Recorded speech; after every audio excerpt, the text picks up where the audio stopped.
సభాధ్యక్షులు గౌరవనీయులు PSC chairman గారు మనోహర్ గారు, వేదికపై ఆశీలైనటువంటి మన అధ్యక్షులు గౌరవనీయులు శ్రీ పవన్ కళ్యాణ్ గారు, గౌరవ పెద్దలు శ్రీ నాగబాబు గారు, నా సహచర పిఎస్సి సభ్యులు, గౌరవ జిల్లా అధ్యక్షులు, గౌరవ ప్రధాన కార్యదర్శులు, నియోజకవర్గ ఇన్ఛార్జీలు, రాష్ట్ర పార్టీ కార్యవర్గ సభ్యులు, సోదరీమణులందరికీ హృదయపూర్వక నమస్కారం తెలియజేస్తూ, మనం ఈరోజు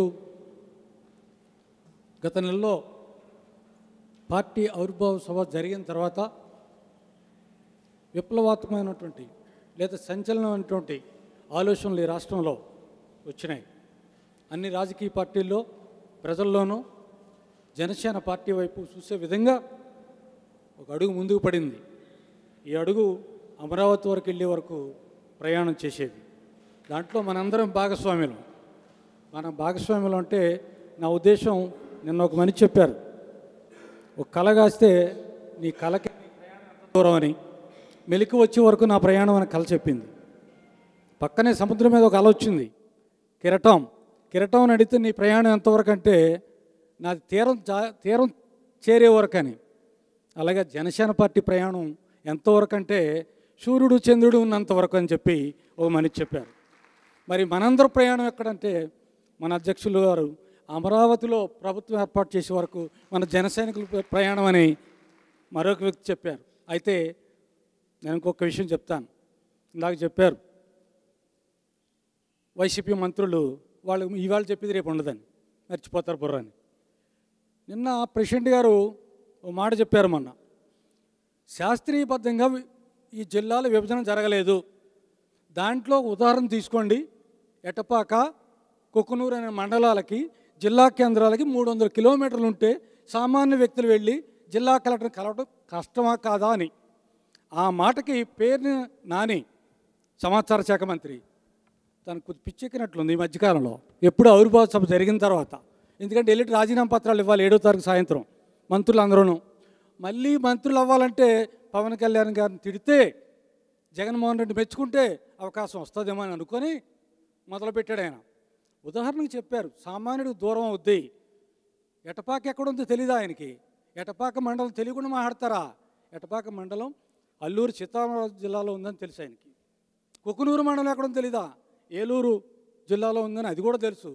తెలియనిదల్లా ఏమిటంటే కృష్ణానదిలో ఇసుక అమ్ముకోవడం తెలియదు మాకు ప్రెసిడెంట్ గారికి, దందా చేయడం తెలియదు. ఇతర రాష్ట్రాల నుంచి మద్యం తెచ్చి పేరుని కృష్ణమూర్తిలా, పేరుని నాలిలాగా అక్రమ మద్యం దందా తెలియదు.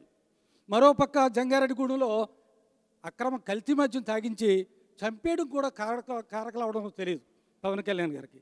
తెలిసిందంతా ఒకటే తెలుసు, అన్నం పెట్టే అన్నదాతలు, కౌలు రైతులు ఆత్మహత్యలు చేసుకుంటే వారికి శక్తి లేకపోయినా, ప్రభుత్వం లేకపోయినా, అధికారం లేకపోయినా కష్టార్జిత నుంచి నేను ఆదుకుంటానని చెప్పడం మాత్రం తెలుసు జనసేన పార్టీకి అని చెప్పి.